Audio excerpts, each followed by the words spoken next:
Welcome back to the 5th episode of That's Business Podcast with your special host, Angela Buccellato. Now, I'm doing this episode a little different. I do not have a guest today. I'm going solo, and I will be telling you more on how I got my start, how I'm doing this, why I'm doing this, and everything in between. I've been getting a lot more questions lately from clients, new people I'm meeting, of how the heck did you get into this? How are you doing a podcast? How are you doing just everything under the sun? So I thought this would be a fun opportunity for me to go solo and tell you all about me. And where we're going to talk about too is some of the most commonly asked questions I get from clients, anywhere from running a business all the way to marketing, all the way to everything in between. I will definitely tell you a few stories in between. Some, if you've listened to other episodes, you may have heard before, but there are definitely some new ones in here, and some are very juicy. So thank you for tuning in. Now, we're going to take it all the way back to, we'll go high school here. So throughout my life, I've always been someone that has enjoyed writing. I've won a few awards in high school, like little state awards and competitions for writing. Nothing fancy, nothing that got me any scholarships or anything, but I've always had this passion for writing. My big joke, and this may be a dark humor joke, but I am the designated presenter and speech writer for funerals for our family and friends. Not something I asked to do, but I get asked to do often. And I've really kind of instilled the confidence and just seeing how I've transitioned from even high school and lacking confidence severely to being this person that goes live on social media and who I am today. So when I went to high school, I was going to college, and I thought originally I wanted to be a criminal profiler. I've always been fascinated with psychology. My APs, I took AP psychology senior year. Shout out to Mrs. Hickey from Stony Creek.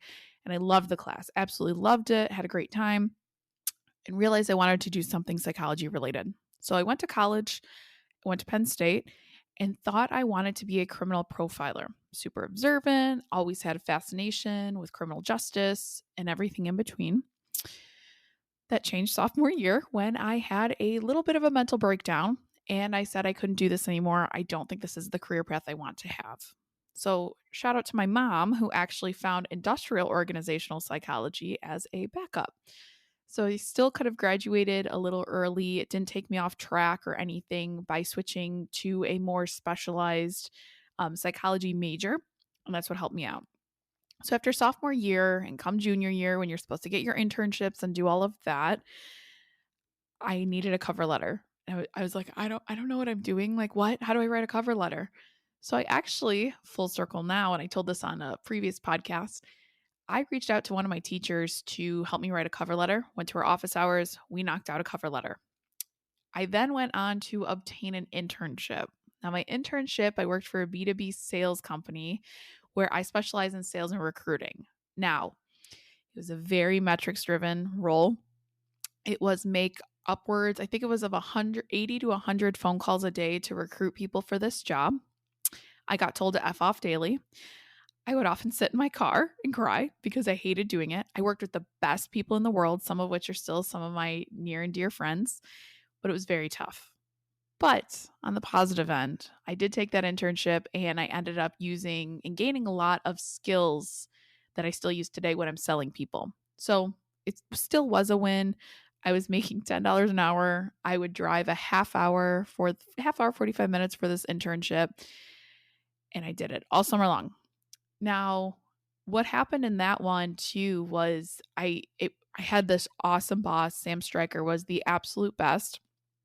And he really took the time to sit down and say okay, well, what problems do you have? Like, how can I help you? What do you want to grow with? And what do you want to do? And that to me was the best. If there was any problems with clients, he'd be the first one to get on the phone. He would challenge you. We had a conference in Nashville, and I really wanted to go, but I was just the intern. Everyone else got to go, all my friends. And I forgot what the bet was I made with him, but I made a bet with him. And I said, okay, if I achieve, I forget whatever metrics, can I go? And he said, and I quote, fuck yeah, you could go. We'd love to have you, but let's see what you can do to get there. So after working with him and presenting data with him, he's like, okay, fine. Okay, let's go. You're going to go. Angela, you're going to go. Had the best time, learned a lot, and it was great. Just more of the day-to-day was hard, But that was the difficult part, was the job itself was difficult, but I loved everyone I worked with and I still have fond memories of it. So I went on, I graduated, I received an offer to work as a defense recruiter. Now, I waited a while to look for a job. You should be looking at like 6 months out from graduation when your new semester starts.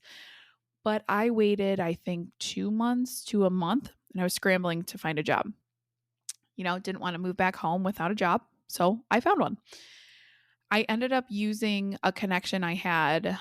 I forget how we met this man, but he knew someone who was hiring, and they're like, "Oh, you'd be perfect. Like, you're very personable." And I got the job. So it's something that definitely is still a thing, is getting your foot in the door through connections. Put aside your pride, use them. So when I got this job, it was in defense recruiting. My salary started at $30,000 a year with 0.33 commission. I was not worth a full percentage of commission. That's what we looked at. In that offer, they said, "Hey, you come in and you kick ass and you do very well. We have no problem giving you a raise." So I made it my mission to do that. And in that job, I helped transitioning military veterans find work. What I found the problem was a lot were amazing over the phone, but their resumes were terrible. I mean, I made it a point to call everyone because I was very determined to beat all the other recruiters' metrics, be the top recruiter, get this big fancy raise, be at the $60,000, $70,000 salary that I was told for the last 4 years that I should be at when I graduate. And that's what was my mission. So when I realized, and I had that writing background, so I was like, let's rewrite these resumes. And because these people would be great over the phone and on paper, I'm like, "Oh, dear Lord, you cannot do this. Like, I would never hire you because this resume is garbage." So I'd sit there, I would take the time to really understand the client I was working with, the candidate. I'd rewrite their resumes and wrote them all for free. I was like, "Yeah, I'll do it. No problem." I had this mentor at work. So I'm working, I'm doing my thing, and I'm doing well. If you can't tell already, I'm a very competitive person. So I love when I get a challenge. So if I have a challenge, I love proving people wrong, and I like doing that. It's always been a part of who I am, probably because I played sports my whole life. That's just how I grew up. So when I started doing really well, I had a mentor. Said mentor started going behind my back, and he would take the candidates that I was working with. So those of you that don't know, in recruiting, you have a CRM or a database full of applicants, or like an applicant tracking system. It's the same concept. All it is if you've ever applied to a job, if you've ever emailed your resume out for a job, anything in between, your profile sits in that database forever unless you take it out, unless we delete it, unless we say like, "Don't work with this candidate," but you're forever in there. Even if we have a bad experience with you, you got said, I think it was DNA, like, do not assign to a job because you were a bad candidate, whatever happened, but you were in that forever. So all recruiters have access to it. And what he would do, he would go in and he would look at people I would work with. And the rule of thumb is like kind of being like a good coworker or good person in it, was if you talk to that person within the last few days, that you don't touch them, that person has ownership over them. And I think the rule at that job, we all agreed, was, I think, 5 days or a week. So when I'd go to lunch and I'd come back and he would call the people I had just talked to, like within 2 or 3 days, or whether I was waiting on a resume for them or whatever that was, he would call them.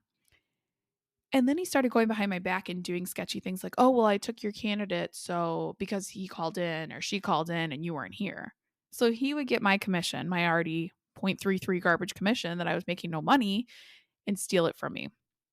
So at that point I said, "I'm going to be the best recruiter in the company and I'm going to do way better than you, sweetheart, just because you screwed me over like this," right?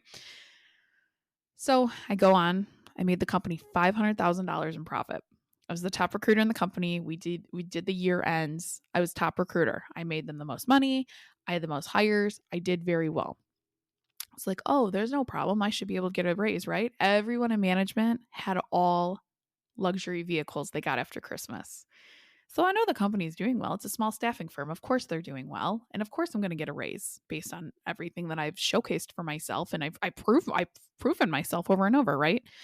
So I go in and I ask for a raise. And they say, "Oh yeah, absolutely. We were expecting you to ask for a raise. Like, of course. You of course deserve a raise, Angela. Heck yeah." I'm going to talk to the president and I'm going to see what we can get for you. So I'm all excited, right? I'm like, oh yeah, heck yeah, I'm going to get this raise. It's going to be great, right? So I get in a meeting again. In this meeting, VP says, oh, we're going to bump you $2,000. I'm like, $2,000 in salary? They're like, yeah. And he's super excited to tell me this, right? We're going to bump you $2,000 in salary. And I think my commission was going to stay the same. Still 0.33%. I'm not even worth a full percentage, guys. 0.33%.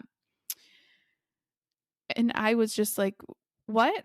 Like, that's it? That's all you can do? And they're like, yeah, that's all we can do at this time. And I was, 21, 22 years old at the time. I'm like, what?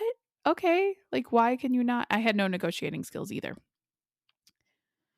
After that happened, a week later, I get a message from someone off LinkedIn who's willing to pay me a base salary of $45,000, which is, you may be listening to this and laughing because that's still not the greatest money, but that's where I should have been. Not 30,000, 32,000 at this point. So I go in and they wanted to bring me in for an interview on a day I happen to have off. So I was like, okay, the stars are aligning. Like, let's go interview and see. So I go in, I interview, and everything sounds great. I'm excited. Way more money, 10% commission, 45K base. Like, hell yeah, that's a no-brainer, right? So I took the job. I then took my work best friend out to, I think we went to lunch or we went to drinks or something after work. And he was on my side about like getting a raise. He's like, oh, there's no reason you shouldn't be getting a raise because we were good friends.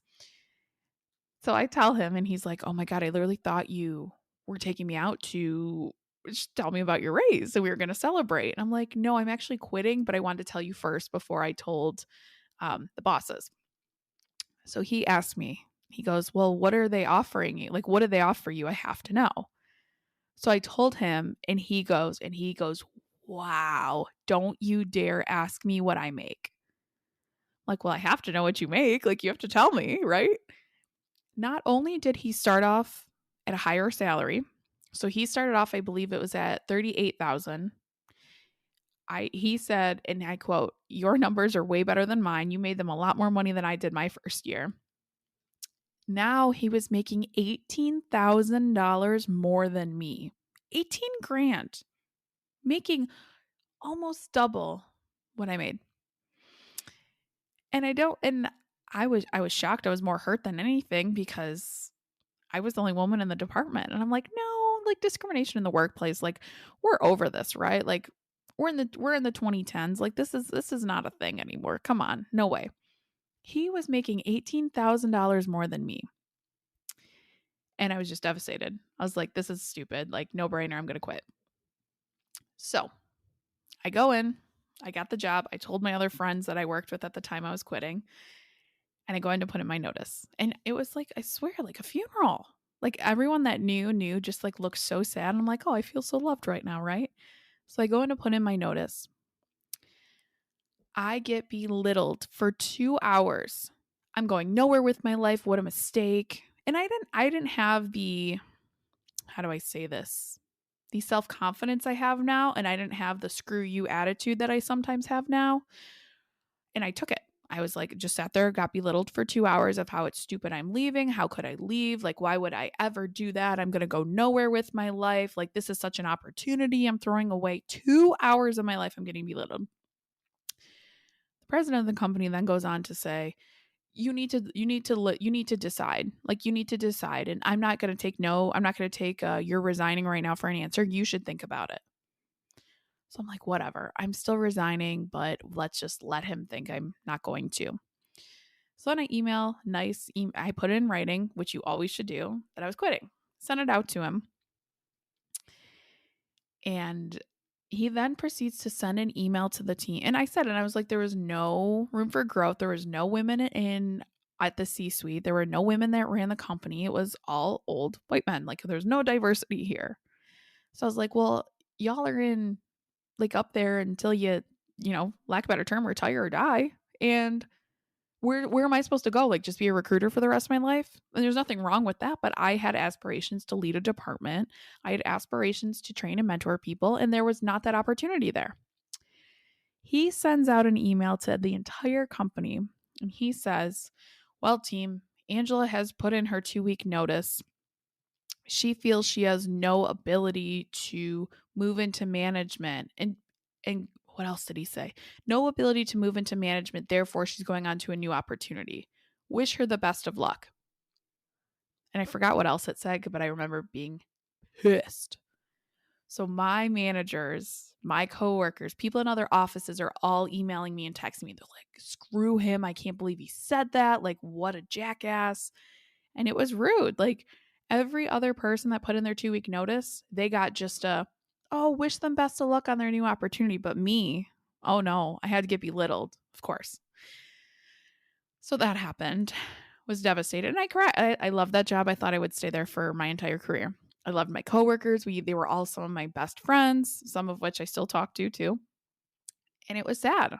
I was sad. I cried my very last day there because it's a heartbreak there. I mean, I love the job, but it did not make any sense to stay any longer. So after that, learned my lesson. I said I would never be treated like that again. I would never let someone talk down to me for 2 hours ever again. And I moved on. Got into a technical recruiting role, making that 45K, 10% commission. Great. I worked with large enterprise clients. So I got the Google, the Microsoft, Blue Origin, DTE, a few other fun experiences under my belt. It was very extensive training to learn IT. And IT is not the funnest thing to learn. No offense to all you out there. I'll write your resume, but it's not the greatest. But I spent a lot of time training myself. And I was burnt out like within a month. I'm like, this is a lot of work. And they kind of threw you into the role after training. And I would say about a few weeks in, I was just like burnt out. I'm just like over it, ready to go. And then I went to training. And I will say one good thing about that company is they sent us to corporate for training. Now you were in a training class with everyone that started at the same time as you. So within the last 6 months, went to training. I did go on to receive top recruit of my class, which was voted on by peers, which was still one of my biggest accomplishments. I wouldn't say biggest accomplishments today, but biggest, like, oh wow, people voted this for me. I didn't like vote for myself. So that was huge.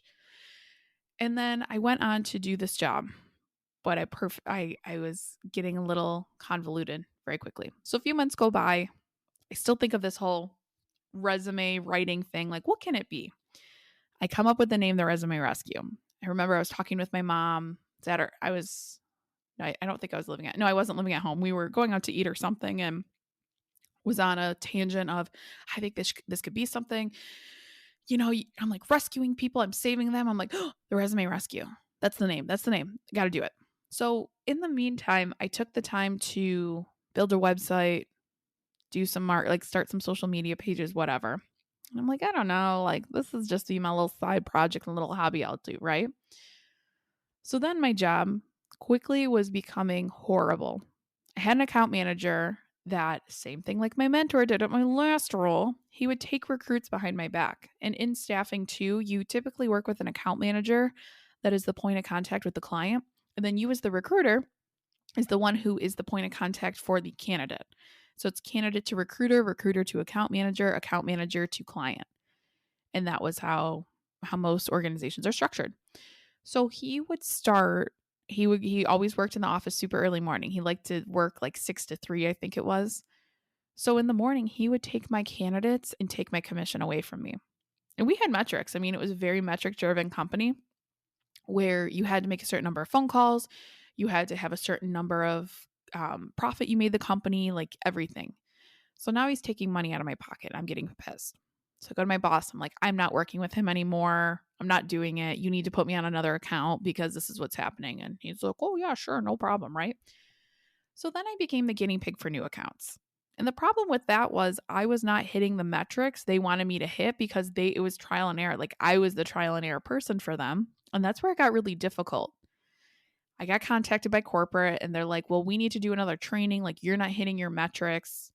So I made myself a spreadsheet of all my clients and how the account managers were not doing their job. And that's not my problem. The account managers were the ones that had to follow up with the clients. And I'm telling all my candidates, like, I'm waiting on feedback. I'm trying to get you feedback, this, and that, and the other. And they wouldn't do anything. So I made a spreadsheet because I'm petty Betty over here. Made a spreadsheet of I think it was 46 is in my head for some reason, but the last 46 clients I worked with. And I put reasons why they were not hired. And I believe it was like 30 some of them were the account manager's fault, not mine. Like none of them were my problem, were my fault or anything I did wrong. So then they quickly retreat and they're like, "Oh no, like totally fine. We'll get that." And then I started getting a feeling. So I started documenting everything. My managers quickly became really toxic. He was married to a divorce lawyer, which probably shouldn't do if you don't like your spouse. And he was miserable at home. I would get called if I was sick. I vividly remember this. I had food poisoning, which anyone that's had food poisoning know how ugly it can be. And I was getting my phone blown up asking if I called my clients or my candidates. I was getting asked if I sent out those emails. I'm like, I'm on PTO. Like, I have this PTO. Oh, no. Like, we need you to do this.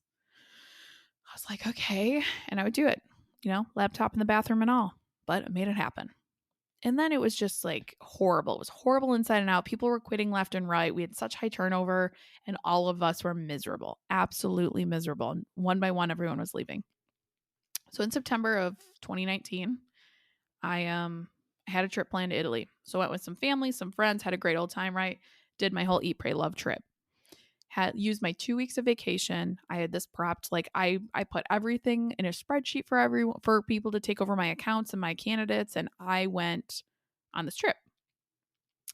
So then I get home and I'm, walk in the office. In my office where my seat was, everyone had to pass by. Like I was by the hallway or like the walkway. So everyone would normally say hi to me, talk to me, whatever. So everyone walks in like, "How's Italy?" Like, "Great, tell us all about it." And my boss walks in and doesn't say a freaking word to me, walks right past me. I'm like, okay, that's kind of weird. Like, you haven't seen me in 2 weeks, but okay. So in my head, I'm like, I'm either getting fired or he's just having a day, because sometimes he would have a day and just like ignore all of us. So he says, "Oh," yells to me, can't get up. He goes, "Angela, can you come in my office?" I'm like, "Sure." So I come in and he's like, "How was your trip?" And I was like, "Oh, it was good, blah, blah, blah." He then proceeds to tell me he's letting me go effective today. It wasn't his call, it was corporate's call, because I have not had any activity in the last 2 weeks. And I start laughing. I'm like, "But I was in another country. Like, this." And the thing with this manager was nothing was ever his fault. Nothing that happened was ever his fault, ever. He never claimed ownership. He would kiss the ass of all the corporate guys up there. Nothing was ever his fault. So I'm devastated. I'm crying. I'm sobbing. I'm living paycheck to paycheck at this point. I had bought a house. Like, all these things were happening. And I was devastated. I'm like, how am I going to survive? Like, what? So he then proceeds to tell me, "Oh, it's none of this is his fault." And I'm sobbing like a freaking hot mess in his office. And I hated him. And he knew I hated him. And I think that's part of why I got fired too. But he's not claiming ownership. I'm like, "Well, you made me the guinea pig of these accounts. Like, why would you let me go? Like, are you serious? Like, you put me on these new accounts, and that's why my numbers aren't where they need to be. And you told me not to worry about my numbers, that you had my back." "Oh, well, it's not my call. It's really out of my hands," like trying to be my best friend, right? I lose it. I have a switch like a psychopath. And I start not screaming at him, but I start telling him what a piece of shit he is. I start going through and telling him how I'm so sorry his home life sucks, and that he does not wear the pants in the relationship, and that really bothers him, and he takes it out on us. But best of luck, because everyone else out there is going to be shortly out the door too.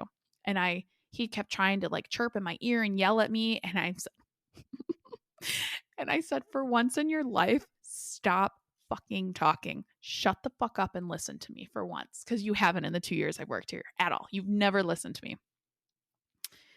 And I tell him off. And then he's trying and trying, and then it's like sad little puppy, right? So I said, "Go call all your minions in your stupid meeting, and I'm fucking done. I don't want to look at your hideous face anymore." Which, would I recommend doing that again to people? No, but the switch happened in my head because I was really close with my one manager that I still talk to, actually. And I was like, "You know what? I'm never going to work here again. I hated this job. I'm going to get out. I'm going to go guns a blazing." And it happened. And those are word for word what I said and some other things. But I walked out hyperventilating. He called everyone in the office except my work best friend. And she came over and was pissed. And she's like, I can't believe it. Like, I can't screw him. And she hated him too. So I left that job. I packed up my desk and I left. And I called, I think my boyfriend was my first phone call, told him. He was like, I'm sorry that happened, but this is going to be okay. And I'm kind of glad it did. Like in a loving way of like, you should start your business. I've been telling you this for months. Then call my mom, hyperventilating too. And she's like, I don't know why, but I had a feeling about you this morning in your job. We're weird with our feelings. Stay tuned for another podcast on that. But by 9 a.m., I was home. We started work at 8:30. So I was home. I had a glass of wine at 9 a.m. It's fine. And I was like, and I sat back and I vividly remember sitting back and I wrote myself a sticky note and I said, put your crown on and become a queen. And that was my like mantra while we're building this business. So I posted on social media everything that was happening. I told my friends and like all my best friends what had happened. And I decided like, let's see if it will sink or swim. At that point, I had to take on other income because there'd be some days I didn't make money from the resume rescue. I mean, it was still a brand new business. But what happened from that is it came up to be something that I really enjoyed. So I was getting referrals from friends and family and everything, but not everyone supported me. That's the thing, is you are always going to have people hate on what you do, whether it's quitting a job, starting a podcast, starting a business. I mean, anything. People are going to hate on you for something. And that's where, I took note of that, who's supporting me and who's not. And that was okay with me. Whatever. I had the bouts of needing pep talks. And I'm lucky enough to have a few friends that have already done this. So talking to them every single day, but the support system that I have was really incredible. And where I transitioned and kind of made this my full-time job, and now I have a whole I have a whole team of employees underneath me, was I made social media my priority. It took me about 4 to 5 months to see real revenue to grow and kind of quit those other jobs. But in the last year, I mean, looking at our numbers, which I'm really proud of, we helped 800 people last year. Entry level to C-suite, everywhere in between. I helped a few Shark Tank winners. I helped some C-suite executives and just about every type of interesting person in between. But why I feel this has been so successful was I kind of had this thought. And this goes for looking for a job too, of stop feeling like you have to know everything. As I mentioned, I'm a very competitive person. I always felt I had to know everything. I had to be an expert at everything. I had to teach myself. Like, no, you don't. Like, ask for help. And that goes for writing your resume. It goes for interview prep, anything you need. Take the time to hire other people that can help you out and get you to achieve your goals you want to. You're never going to be an expert at everything, okay? It's not going to happen. And when I realized that, I mean, I have a whole network of people that help me with marketing, or like friends that are in marketing, friends that know finances better than me, friends that know investments. Like I actually hire professionals too, outside of just my friends. But my friends in the network I've built have really helped me get to where I am right now in this business. And that's something that once that changed, it's been just saving time, saving money, making the company more money, and it's been really great. And how I work with my employees is I give them everything I hated about any boss I've had, from the jackass that I told off, down to other presidents, down to other people, and what did I want to see out of a leader in these jobs. And I'm not an anomaly. I'm not something that's like rare. Like, good companies and good managers will understand good talent and want to retain that. I talk, instead of I do this and I do that, I talk about we in our meetings. We're doing this. Our company's doing that. Granted, I pay for everything. And yes, I am the owner of the company, but my employees have buy-in and they're just as excited as I am and want what's best for us. And that's why we are so successful. But other topics I really want to talk about, of what like other people don't realize too, is how difficult it is to find a job. I mean, it's a full-time job in and of itself. Looking for a job, it's mentally straining. It's difficult to do. You're never taught this in college. Again, I've worked with people from all walks of life, and from my years of recruiting paired with my will to teach myself, I wanted to be successful and show success for my clients. That's how I got to where I am. If you've ever, Malcolm Gladwell's my favorite author, and the book Outliers, it takes 10,000 hours to master something, and he does different case studies. If you've never read it, I highly recommend. But that's what you have to do. And I've done my 10,000 hours. So hire out for it. I mean, don't waste the time. I mean, time is money. Opportunity cost is such a thing. Is like, if it's going to take you 8 hours to do it, why not pay someone a few $100 to just get it done for you? I do that. I just I hired someone to help us add mailboxes because we don't have an IT department, because I don't know how to do that. And that's going to take me hours, and I'm just not bothered with it. I'll pay the $100. I'm good to go. I'm done. Right. That's what I want you to think about. Like, find the happiness, hire out where it makes sense, and make sense of it. And if you're not sure, should I quit my job? What should I do? Just feeling lost, you should be receiving raises year over year. Don't be stupid like I was, where I was making $30,000 a year and I got a $2,000 raise, because I very easily could have stayed at that company. You should be getting raises every single year. And even if it's not a raise, even like a commission bump, thank you for being with us for X amount of time, bonus, whatever that looks like for you. That's what you should get. And if you're not, you should leave. Companies want to keep your wages lower to fill their pockets with more money. Okay. And if you need help with that, refer to I just made a LinkedIn post about it, of if you are making $50,000 a year and you're not receiving a raise, you work at this company 5 years, right? So your total salary is $250K. Now let's change that. Say you're getting an average of $5K a year increase in salary. Your total salary at the 5-year mark is $50,000 more than what it is when you're not. That's life-changing. And you have to think about inflation. You have to think about the increased cost of living and everything like that, and negotiate your way. And if they're not going to pay you, screw them. Look for someone else, because someone will pay you what you deserve. Okay. And if you have this idea for a side hustle, like if you need a side hustle to make you some extra money, like I did, do it now. You're never going to be ready to fully do it on your own. I wouldn't have been ready unless I got fired. I would have never done it. And use social media. I hate when people are like, "Oh, LinkedIn is turning into Facebook," or all these other social media platforms are just turning into Facebook. Yeah, all these social media platforms are branding you and who you are. So you should. I want to know about your dog. I want to know about everything. I don't need to know every facet of your life of like, I went to the store today and I did this and I'm drinking water. Whenever I post my dog, shout out to Rubes. She does really well. I always get a lot of engagement. But your marketing should be a part of you. Social media is so huge, and that's where it can skyrocket for you. I still to this day have never paid for an ounce of marketing. I'm not going to be able to say that for very long, because we're going to do some search engine optimization stuff, but I have never paid for social media in my life, ever. I pay $60 for LinkedIn because they force me to, because I'm an approved resume writer through LinkedIn, which is fine. But you can post for free. You can engage for free. You could do everything for free. I've been working on freaking TikTok forever, and it's grown. I mean, it took one TikTok to go crazy, and now I have a few thousand followers from it, and now we get more business off TikTok than ever before. Of the 800 people we worked with last year, I would say I think we counted 650 of those came from a social media platform, whether it was LinkedIn, Instagram, wherever. It's the way of the future. The other 150 were from referrals, people that knew me, whatever that may be. So just keep posting on social media. And remember, not everyone is going to support you, and that's okay.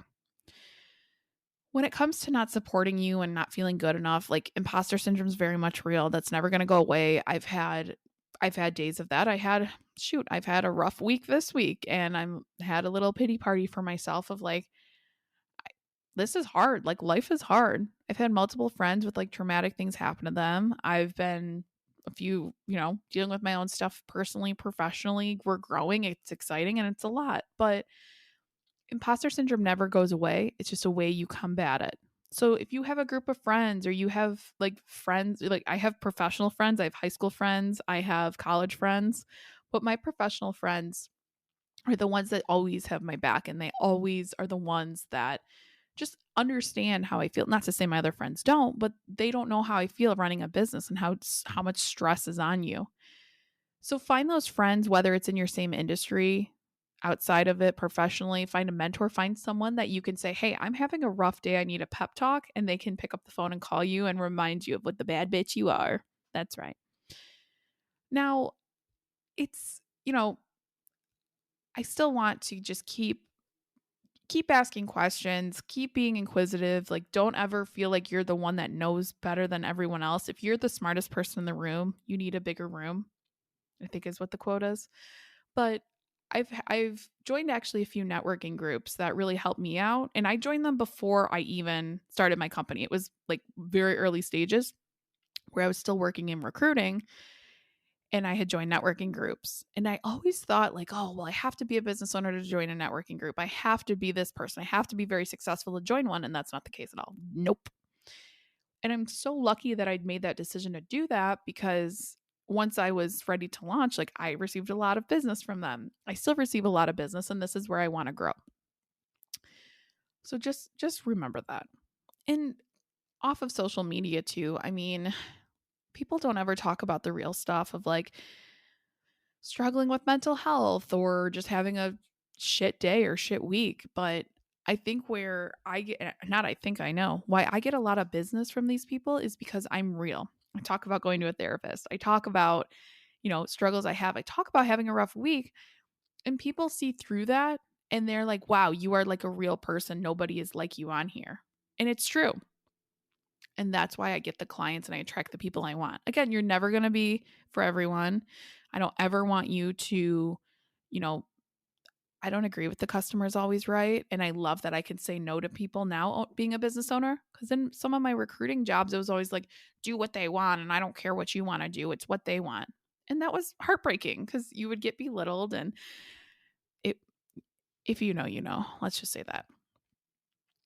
But really the big takeaway from this podcast, and this has been a fun episode. It's been a long, I can rant, can I, right? But this has been a work in progress. I mean, I've been saying, I had a client 4 years ago tell me, he's like, Angela, you need to start a podcast. You're just you're just full of advice. You're doing this. You should do it. And I was like, no, I don't want to do it. It's really hard. And no way. This is so difficult. And then it took 2 years. I had the microphone bought for a year and a half. It was just sitting there by itself. And then I had a friend I met off LinkedIn, Nick, who was in the first episode of my podcast. And he was like, just do it. Like, just do it. What is stopping you? Like, just do it. And that plays into my competitive nature of people telling me like I can't do something or challenging me. And he realized that. And then I did it. And this is just something like you're never going to be ready for. And I was always nervous. I was even nervous like recording this first episode by myself. I mean, usually I have a guest and it's super easy, right? You're never going to be ready. You're never going to be 100% prepared.